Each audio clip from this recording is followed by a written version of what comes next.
अस्सलाम वालेकुम, मैं हूँ chef Samiya Aamir and a very warm welcome to my YouTube channel Samiya's cooking hub. आज आपके साथ टी केक की रेसिपी शेयर कर रही हूँ। बहुत सॉफ्ट और स्पंजी बनेंगे। आप इन्हें चाय में डिप करके खाएं या वैसे ही, हर तरह से बहुत मज़े के होंगे। आपको दो तरह से बनाना सिखाऊंगी, देगचे में और फिर अवन में। दोनों तरह से इनका रिज़ल्ट एक्सीलेंट होगा। तो चलें शुरू करते हैं आज की रेसिपी। टी केक बनाने के लिए मैंने 3 बाय 7 इंचेस के 2 मोल्ड लिए हैं। एक हम अवन में रखेंगे और एक हम देगचे में रखेंगे। सबसे पहले हम इन्हें ऑयल से ग्रीस करेंगे। मैंने ग्रीस करने के लिए ब्रश का इस्तेमाल किया। अगर आपके पास ऐसा ब्रश ना हो तो आप हाथ से भी इसको ग्रीस कर सकते हैं। बस आप इर्द गिर्द अच्छी तरह से ऑयल लगा दें और फिर इसमें थोड़ा सा मैदा डाल दें और अपने मोल्ड को अच्छी तरह से घुमाएं फिराएं ताकि मैदा इसके ऊपर अच्छी तरह से चिपक जाए। चूँकि आपने इसको ऑयल से ग्रीस किया इसलिए मैदा बहुत अच्छी तरह से लग जाएगा और एक्स्ट्रा मैदा आप अच्छी तरह से झाड़ कर निकाल दें और फिर इसके नीचे बटर पेपर का एक पीस लगा दें। साइड पर आपको लगाने की ज़रूरत नहीं, बस आपने इसको नीचे ही लगाना है। अब दोनों मोल्ड हमारे बिल्कुल रेडी हैं। सबसे पहले हम मैदा मेजर कर लेते हैं। एक प्याले में मैंने मैदा डाल के रखा हुआ है और इसको हम चम्मच से अच्छी तरह से हिला जुला लेंगे ताकि मैदा अच्छी तरह से खुल जाए और आपस में चिपका हुआ ना रहे। अब हम 1.5 कप मैदा बिल्कुल लेवल सा रख के भर लेंगे और इसको हमने दबा दबा कर बिल्कुल नहीं भरना, वरना मैदे की बहुत ज़्यादा मिकदार केक में शामिल हो जाएगी जिससे कि हमारा रिज़ल्ट बिल्कुल भी अच्छा नहीं रहेगा। एक और ज़रूरी बात यह कि आपने तमाम इंग्रेडिएंट्स बिल्कुल रूम टेम्परेचर पर लेने हैं, यानी कि फ्रिज के ठंडे बिल्कुल नहीं होने चाहिए। मैदे को मेजर करके हम एक साइड पे रख लेते हैं। 1 कप मैंने पिसी हुई चीनी ली है। उसके बाद मैंने आधा कप गर्म दूध लिया है। कीनों के ऐसे खुश्क छिलके ग्रॉसरी शॉप से बड़ी आसानी से मिल जाते हैं। उनको लेके मैंने बारीक ग्राइंडर में पीस लिया है। वो 1 चाय की चम्मच इसमें डाल दिया और अच्छी तरह से मिक्स कर दिया है। ये ऑप्शनल है, अगर आप ना डालना चाहें, इसको स्किप करना चाहें तो आप स्किप भी कर सकते हैं। सब चीज़ें रेडी हैं और अब हम एक साफ़ सुथरे ऑयल फ्री बोल में तीनों अंडे तोड़कर डाल देंगे और उसमें 1 कप पिसी हुई चीनी शामिल कर देंगे और उसको बीटर से 2 से 2.5 मिनट के लिए बीट कर लेंगे। अगर आपके पास बीटर ना हो तो आप इसकी जगह विस्क का भी इस्तेमाल कर सकते हैं। ये काम विस्क से भी बहुत आसानी से हो जाता है। 2 से 2.5 मिनट के बाद आप देखेंगे कि ये मिक्सर इस तरह से क्रीमी सा हो जाएगा। मिक्सर बहुत अच्छा थिक और क्रीमी हो गया और अब हम बीटर बंद कर देंगे। यहाँ पर आपसे एक रिक्वेस्ट करूँगी कि अगर आप मेरे चैनल पर नए हैं और आपने मेरा चैनल अभी तक सब्सक्राइब नहीं किया तो प्लीज़ ज़रूर कर लीजिए। स्पैचुला से देखें कि इतना मिक्सर आपका थिक होना चाहिए। अब हम इसमें 1 चाय की चम्मच वनीला एसेंस डाल देंगे।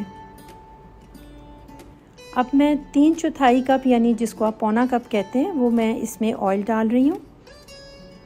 आधा कप दूध जिसमें कि हमने ऑरेंज का छिलके का पाउडर डाला था वो डाल दिया है। 2 चुटकी के बराबर ज़र्दा रंग और एक छलनी रख देने के बाद जो हमने 1.5 कप मैदा रखा हुआ था वो अब डाल दिया है।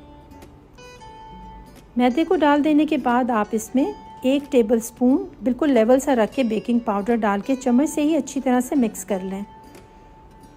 फिर साथ साथ आप मिक्स करते चले जाएं और साथ साथ आप इसमें छानते हुए शामिल करते हैं और फिर विस्क के साथ तमाम इंग्रेडिएंट्स को अच्छी तरह से मिक्स करते हैं।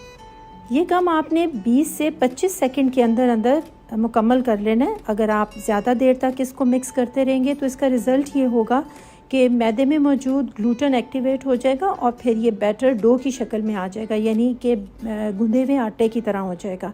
फिर आपका केक बिल्कुल भी स्पंजी नहीं बनेगा, ना ही सॉफ्ट होगा। बस इतनी ही देर में तमाम इंग्रेडिएंट्स अच्छी तरह से आपस में मिक्स हो गए हैं और आप देख रहे हैं कि कोई भी चीज़ अलग से नज़र नहीं आ रही। अब मैं विस्क को बाहर निकाल दूंगी। रेसिपी पसंद आए तो इसे लाइक करना बिल्कुल ना भूलिएगा और कमेंट्स में मुझे ज़रूर बताएं कि आपको ये रेसिपी कैसी लगी है। एक बार स्पैचुला के साथ मैं इसको मिक्स करके चेक करूँगी कि कहीं पे मैदा या कोई इंग्रेडिएंट अलग से रह तो नहीं गया। तसल्ली कर लेने के बाद बस मैंने स्पैचुला को भी बाहर निकाल दिया और अब जो मोल्ड हमने तैयार करके रखे हुए थे ये बैटर मैं बराबर की मिकदार में उन दोनों में शामिल कर दूँगी और फिर इन्हें इस तरह से टैप कर दिया ताकि इनके अंदर एयर बबल्स ना रहें। ओवन को मैंने 15 मिनट से प्री हीट किया हुआ था और अब एक मोल्ड मैं इसके अंदर रख दूँगी। इसे मैं 35 मिनट के लिए 180 डिग्री पर रखकर बेक करूँगी। देगचे को भी मैंने 15 मिनट के लिए दरमियानी आंच पर गर्म किया हुआ था। देगचा गर्म हो चुका है, इसमें मैंने एक स्टैंड रख दिया और एक मोल्ड इसके अंदर रख दिया और ढक्कन से इसको कवर कर रही हूँ। मोल्ड को देगचे में रख देने के बाद 5 मिनट के लिए दरमियानी आंच पे रखेंगे और 5 मिनट के बाद इसका फ्लेम यूँ हल्का कर देंगे और इसे 45 से 50 मिनट के लिए बेक करेंगे। अब आप देखें कि ओवन और देगचे दोनों में हमारा केक बेक हो रहा है। बेक होने के दौरान आपने ओवन का और देगचे का ढक्कन बिल्कुल नहीं खोलना। 35 मिनट के बाद ओवन में रखा हुआ केक बहुत अच्छा सा ब्राउन हो गया है और अब मैं इसे चेक करूंगी कि क्या अंदर से अच्छी तरह से ये ड्राई हो चुका है।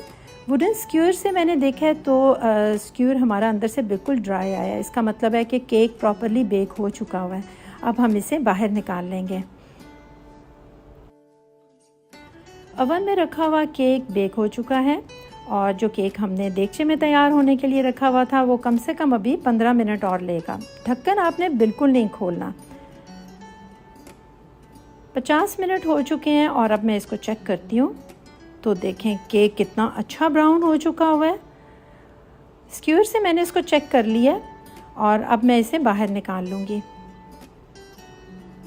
दोनों केक मैंने साथ साथ रखे हुए हैं। आप सही बताएं, कोई डिफरेंस आपको नज़र आ रहा है? कैसे परफेक्ट दोनों बेक हुए हैं। अब हम इन्हें कवर करके रख देंगे यहाँ तक कि ये रूम टेम्परेचर पर आ जाएं। केक रूम टेम्परेचर पर आ गए हैं और अब हम इन्हें मोल्ड से बाहर निकालेंगे। एक छुरी को मोल्ड में इस तरह से घुमा दें ताकि इसके किनारे बिल्कुल अलग हो जाएं और फिर इसको उलट के बाहर निकाल दें।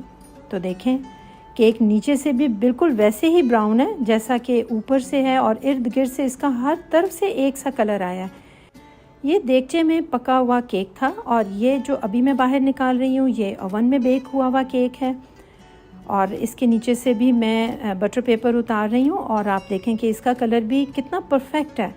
इर्द गिर्द से ऊपर नीचे से हर तरफ से एक सा कलर है। अब हम इसे बोर्ड पे शिफ्ट कर देते हैं और इसके अब हम स्लाइसेस काटेंगे। ये जिसके ऊपर हल्का सा निशान लगा हुआ है ना, ये हमने ओवन में बेक किया था और जो दूसरे वाला है वो हमने देगचे में बेक किया था जिसकी कि मैं अभी कटिंग कर रही हूँ। देखें दोनों में कोई डिफरेंस नहीं है। स्लाइसेस काट लेने के बाद अंदर से देखें देगचे में पका हुआ केक कितना सॉफ्ट और कितना स्पंजी है।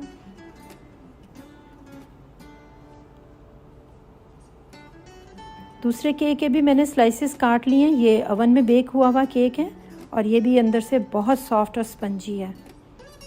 आप इसे चाय में डिप करके खाएंगे ना तो ये बहुत ही मज़े का लगेगा। मेरा ख्याल है हर घर में टी केक चाय में डिप करके बहुत शौक़ से खाया जाता है। मुझे तो कम से कम बहुत पसंद है। अब आप इस रेसिपी को ट्राई करें, मुझे फ़ीडबैक देना बिल्कुल ना भूलें। फिर मिलते हैं आपकी पसंद की किसी बहुत अच्छी सी नई रेसिपी के साथ। उस वक्त तक के लिए अल्लाह हाफ़िज़।